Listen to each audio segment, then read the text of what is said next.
नमस्कार दोस्तों, I hope आप अच्छे होंगे, अच्छे से पढ़ाई चल रही होगी।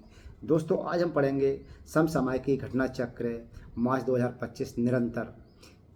ये किताब बहुत इंपॉर्टेंट है। इसके हम बल्लानर आज हम इसको करेंगे, जो कि बहुत ही इंपॉर्टेंट है। मैंने अपने हिसाब से इसको छांटा है, जो कि परीक्षा की दृष्टि से बहुत ही इंपॉर्टेंट है। आपको ध्यान रखना है कि सबसे पहले जो इसकी खबर है तो वो है कि आर्थिक मामलों के मंत्रिमंडलीय समिति के द्वारा यानी कि रोप वे परियोजना की जो मंजूरी दी गई है उसमें कौन कौन सी जगह को दी गई है। तो सबसे पहले याद रखना है कि गोविंद घाट से हेमकुंड साहिब रोप वे परियोजना उत्तराखंड की ये रोप वे परियोजना है। ये किसके द्वारा? आर्थिक मामलों की मंत्रिमंडलीय समिति के द्वारा इसको मंजूरी दे दी गई है। फिर हमें ध्यान रखना है कि भारत के पहले बायो पॉलीमर प्लांट की आधारशिला कहाँ रखी गई है। ये लखीमपुर खीरी उत्तर प्रदेश में रखी गई है। ये क्वेश्चन बहुत इंपॉर्टेंट है।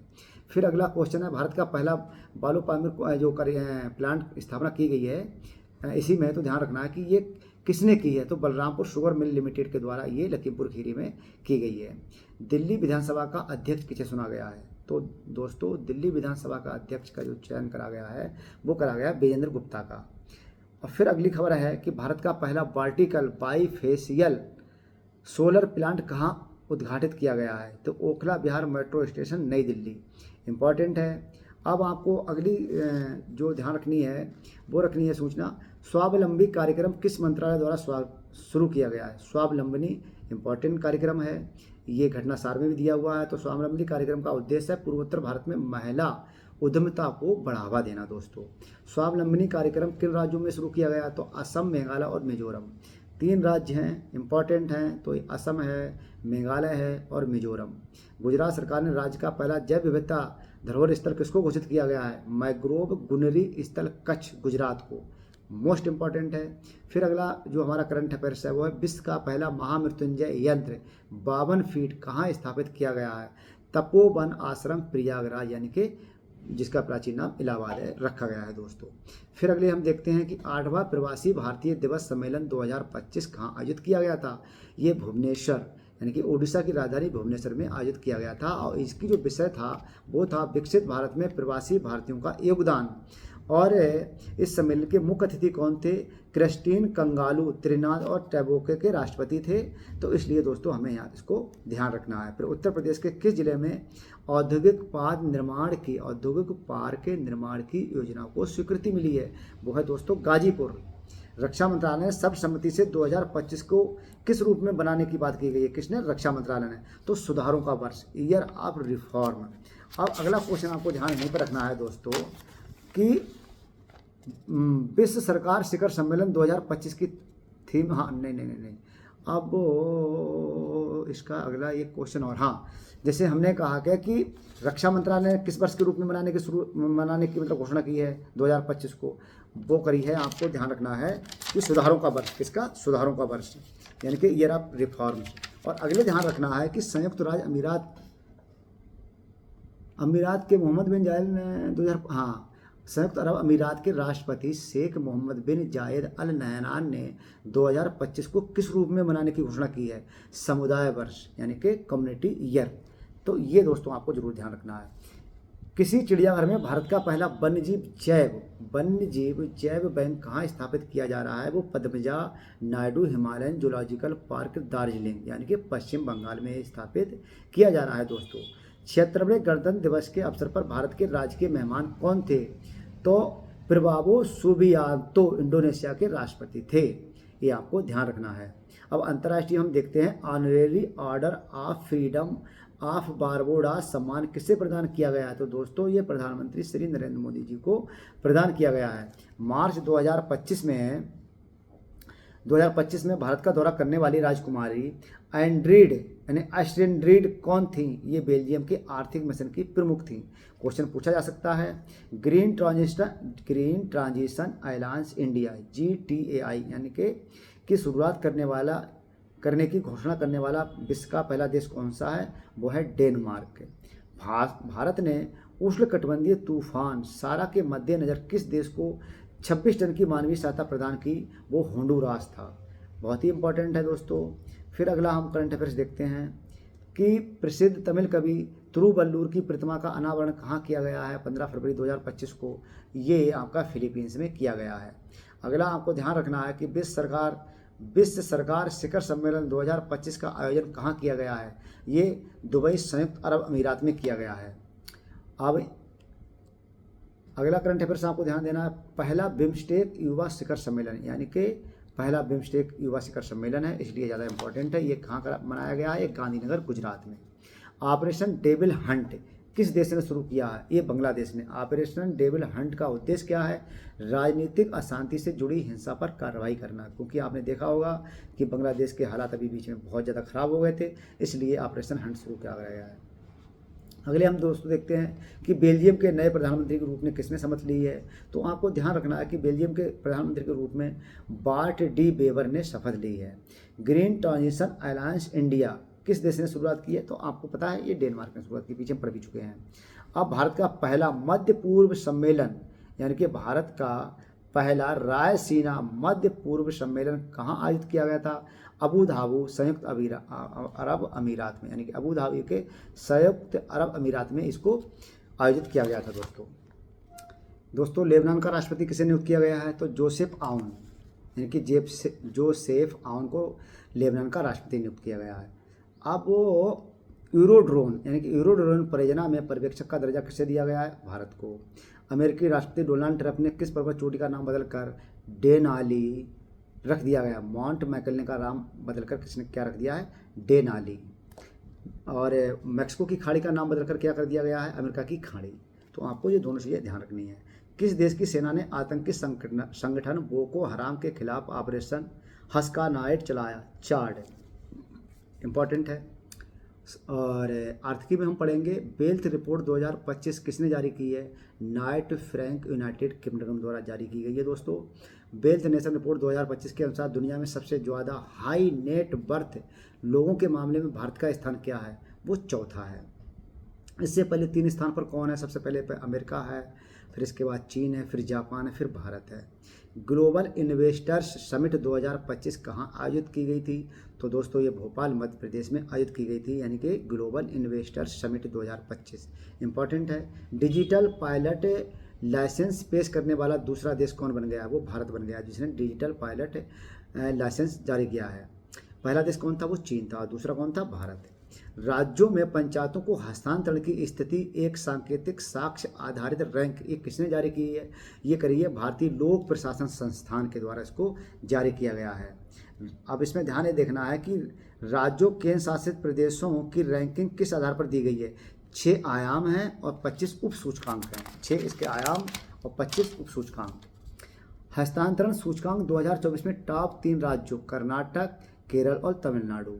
हस्तांतरित सूचकांक में उत्तर प्रदेश का स्थान कौन सा है, वो 5वां है। दोस्तों विकेंद्रीकरण सूचकांक रिपोर्ट किस मंत्रालय द्वारा जारी की गई है। विकेंद्रीकरण को अगर जैसे ही बात है, विकेंद्रीकरण की कौन बात करता है, वो पंचायती राज बात करता है दोस्तों, तो इसलिए हमारे लिए इंपॉर्टेंट है। फिर हम देखते हैं कि पंचायती राज विकेंद्रीकरण सूचकांक में 5 शीर्ष राज्य कौन कौन से हैं। तो सबसे पहले आपका है कर्नाटक, फिर केरल, फिर तमिलनाडु, फिर महाराष्ट्र, फिर भारत, मतलब उत्तर प्रदेश। उत्तर प्रदेश 5वें नंबर पर है दोस्तों। अब वो किस संगठन ने मित्रा प्लेटफार्म, यानी कि मित्रा MITRA मित्रा प्लेटफार्म लॉन्च किया है, ये किया है security exchange board of India, यानी कि सेबी के द्वारा।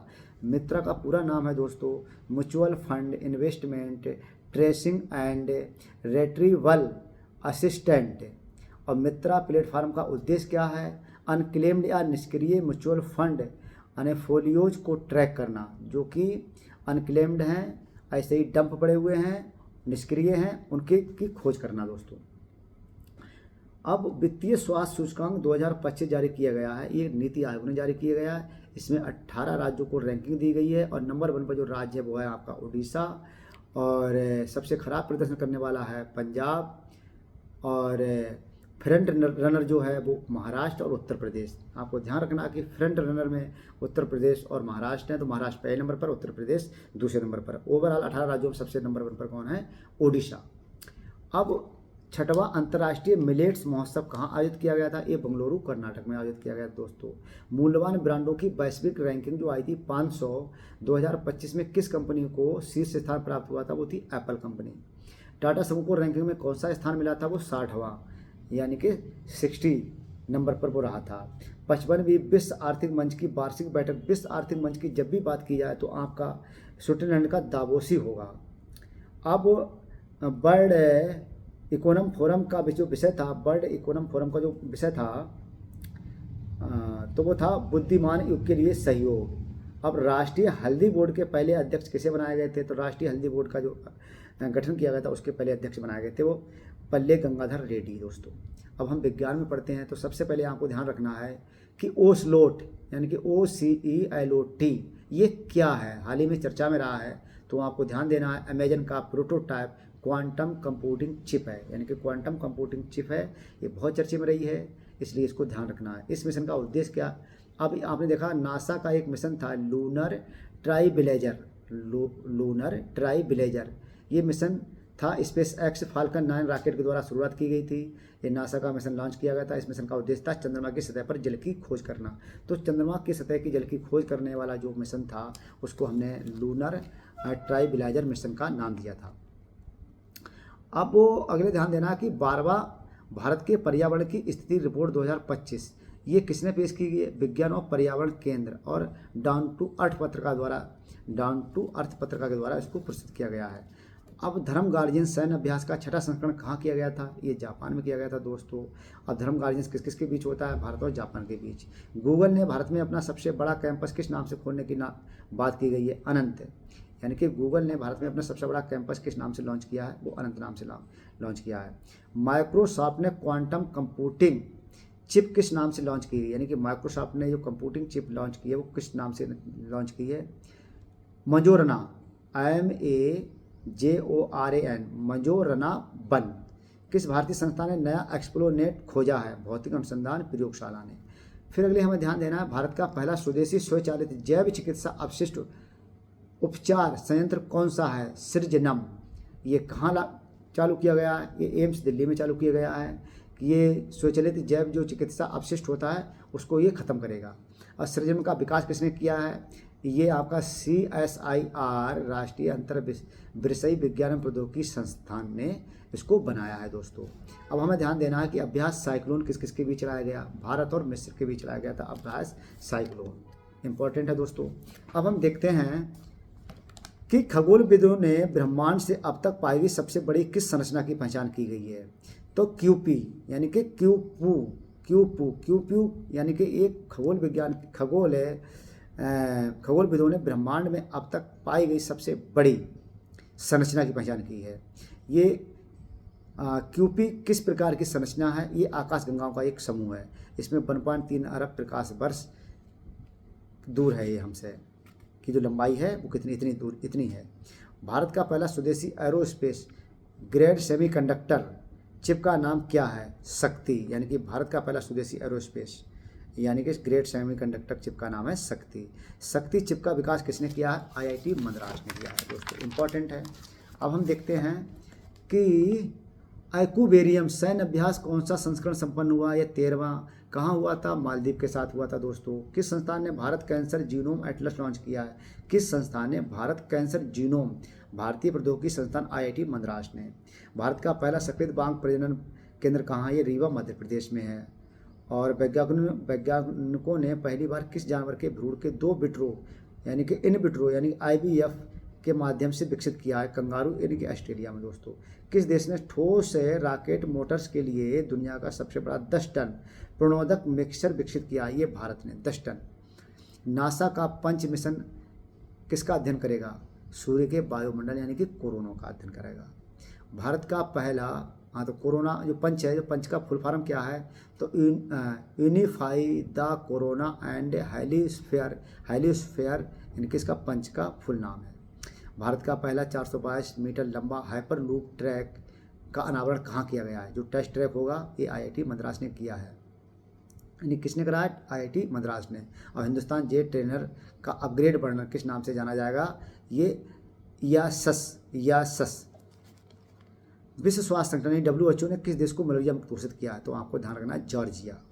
पर्यावरण बारिश के पानी और मिट्टी में लंबे समय तक बने रहने के कारण मानव निर्मित पेट्रोलियम रसायन को क्या कहा जाता है?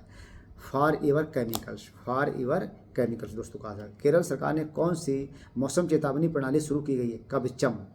तो कवचम का पूरा नाम है Kerala warning crisis and hazard management system. ये कपचम का पूरा नाम है। केंद्रीय कैबिनेट ने किस मंत्रालय को मंजूरी दी है? तीसरे लॉन्च पैड की मंजूरी किस मंत्रालय ने दी है? तो दी है आपके कैबिनेट मंत्रालय ने। ये कहाँ स्थापित किया जा रहा है? तीसरा launch pad Satish Dhawan space centre Harikota से। स्कॉट का पूरा नाम क्या है? Space camera for object tracking SCOT का पूरा नाम है। स्कॉट किस प्रकार के उपग्रह की श्रेणी में आता है? स्थिति जन अंतरिक्ष जागरूकता मिशन के अंतर्गत आता है। अब ध्यान रखना, स्वदेशी रूप से विकसित किस तीसरी पीढ़ी की anti tank fire and forget missile यानी कि दाऊ और भूल जाओ, ये नांग IMK-2 की बात करता है दोस्तों। हिम कवचम का उद्देश्य क्या है? अत्यधिक ठंड में तैनात सैनिकों की सुरक्षा करना हिम कवचम का उद्देश्य है, हिम कवच का उद्देश्य। अब हम दोस्तों देखते हैं कि भारत में पहली अंतर्राष्ट्रीय रूप से लाइसेंस प्राप्त CAR-T कार्ड थेरेपी का पूरा नाम क्या है? तो क्वार्टेमी QARTEMI। अब क्वार्टेमी थेरेपी किस प्रकार के कैंसर के इलाज के लिए विकसित की गई है? बी सेल नॉन हॉजकिंग लिम्फोमा यानी कि बी सेल नॉन हॉजकिंग लिम्फोमा। अगला करंट अफेयर्स है कि वर्ष 2024 में सर्वाधिक साइबर हमलों का शिकार होने वाला भारत, सर्वाधिक साइबर हमलों का शिकार कौन सा देश बना है? संयुक्त राज्य अमेरिका। अगले हम देखते हैं कनाडा के नए प्रधानमंत्री कौन बने हैं? मार्क कार्नी लिबरल पार्टी के। और केयर अर्थ ट्रस्ट के सह संस्थापक, केयर अर्थ ट्रस्ट के सह संस्थापक कौन है? डॉक्टर जयश्री वेंकटेशन को रामसर सचिवालय द्वारा जारी 2025 में आर्द्रभूमि की दुनिया में महिला परिवर्तनकर्ता की किस श्रेणी में नामित किया गया है? तो ये आर्द्रभूमि का बुद्धिमानी से उपयोग करना, इस श्रेणी में उनको मतलब नामित किया गया है दोस्तों। अगले हम देखते हैं सर्वश्रेष्ठ फिल्म पुरस्कार किस फिल्म को मिला है? ये लापता लेडी को मिला है दोस्तों। ये कहाँ हुआ था? IIFA अवार्ड 25वें संस्करण का आयोजन कहाँ हुआ था? जयपुर राजस्थान में। कौन सी फिल्म रही थी? लेडी लापता। सर्वश्रेष्ठ निर्देशक का पुरस्कार किसे मिला था? किरण राव। इनकी पिक्चर कौन थी? ये लापता लेडीज थी दोस्तों। सर्वश्रेष्ठ अभिनेता कौन थे? कार्तिक आर्यन, भूल भुलैया 3। सर्वश्रेष्ठ अभिनेत्री नितांशी गोयल, लापता लेडीज। विश्व सतत शिखर सम्मेलन 2025 का आयोजन कहाँ हुआ था? नई दिल्ली में हुआ था दोस्तों, आपको ध्यान रखना है। फिर अगले हम देखते हैं कि मोबाइल वर्ल्ड कांग्रेस का आयोजन कहाँ किया गया था? बार्सिलोना स्पेन में। और यहाँ पर जो प्रतिनिधित्व किया था वो किसने करा था? वो संचार मंत्री श्री ज्योतिरादित्य सिंधिया द्वारा किया गया था। मोबाइल वर्ल्ड कांग्रेस का जो विषय था, मुख्य विषय था, वो कन्वर्ज, कनेक्ट और क्रिएट। ये क्वेश्चन बहुत बार पूछा गया दोस्तों, हर बार ये क्वेश्चन पूछा जाता है। मोबाइल वर्ल्ड कांग्रेस की स्थापना और मतलब कहाँ, कब, कैसे हुआ था? भारत के पहले बर्ड पीस सेंटर का उद्घाटन कहाँ किया था? यानी कि bird peace centre Gurugram Haryana में। भारतीय प्रतिभूति और विनियम बोर्ड यानी सेबी का नया चेयरमैन किसे नियुक्त किया गया? तुहिन कांता पांडे को। धर्म गार्जियन संयुक्त सैन्य अभ्यास किसके बीच? भारत और जापान के बीच। 38वां सूरज कुंड अंतर्राष्ट्रीय क्राफ्ट मेला कहाँ आयोजित किया गया था? फरीदाबाद। इस वर्ष के मेले को किस रूप में मनाया गया? शिल्प महाकुंभ के रूप में। किन दो राज्यों को थीम राज्य के रूप में प्रस्तुत किया गया था? ओडिशा और मध्य प्रदेश। किस विद्यालय को राष्ट्रीय ग्रीन स्कूल अवार्ड से सम्मानित किया गया था? PM Shri government senior secondary school Namchi Sikkim, यानी कि ये राष्ट्रीय ग्रीन स्कूल अवार्ड से सम्मानित किया गया दोस्तों। भारतीय अमेरिकी संगीतकार चंद्रकांत टंडन ने किस एल्बम के श्रेणी में ग्रैमी अवार्ड जीता? त्रिवेणी के लिए। चंद्रकांत टंडन ने त्रिवेणी एल्बम के लिए किस श्रेणी में ग्रैमी अवार्ड जीता था? Best new age ambient and chat album के रूप में उन्होंने जीता था दोस्तों। दिल्ली उच्च न्यायालय के मुख्य न्यायाधीश के रूप में किसने शपथ ली है? न्यायमूर्ति देवेंद्र कुमार उपाध्याय ने। अंतर्राष्ट्रीय गिलास महोत्सव 2025 का आयोजन कहाँ हुआ था? ये कोलकाता में। गिलास बात करता है महिलाओं की स्थिति के बारे में। गिलास से Congress. Gates Cambridge Impact Prize 2025 किसे दिया गया था? प्रोफेसर उर्वशी सिन्हा को। ये किस क्षेत्र में उनके योगदान के लिए दिया गया था दोस्तों? क्वांटम कंप्यूटिंग और प्रौद्योगिकी के लिए। ये इन्होंने 8 लोगों के उसमें विजेताओं में इनको विजेता घोषित किया गया था। अब अगला देखना है दिया सलाई किसकी आत्मकथा है? कैलाश सत्यार्थी की आत्मकथा है। Many myths and mantras the ultimate investment guide पुस्तक किसकी है? देवना मेहरा की है। वर्ष 2025 का प्रित्जर पुरस्कार यानी कि वास्तुकला पुरस्कार किसे दिया गया है? लियू जियाकुन चीन की हैं ये। उपन्यास प्रोफेट सॉन्ग किसने लिखा है? पॉल लिंच ने लिखा है। The green book a observer the notebook लेखक के कौन हैं? अमिताभ कुमार हैं ये। और फियरलेस, ये मेमोरायर पुस्तक किसकी आत्मकथा है? मोनिंदर अमरनाथ की है। और थर्मोनिमिक्स and indigenous and sustainable, indigenous and sustainable economics model पुस्तक के लेखक कौन है? श्री राम बालासुब्रमण्यम। धर्मानोमिक्स, सीधे सीधे ये पूछेगा धर्मानोमिक्स किसकी किताब है? तो श्री राम बालासुब्रमण्यम की। और व्यू फाइंडर, ये मैमार किसकी आत्मकथा? अमोल पालेकर की। अब सबसे ज़्यादा इंपॉर्टेंट ये है guides, guns and missionaries, the making of the modern Hindu identity पुस्तक के लेखक कौन है? मनु एस पिल्लई। इंपॉर्टेंट है। खेल से संबंधित समाचार हम बाद में देखेंगे दोस्तों, ये इंपॉर्टेंट था। बहुत बहुत धन्यवाद। लाइक और शेयर कीजिएगा दोस्तों।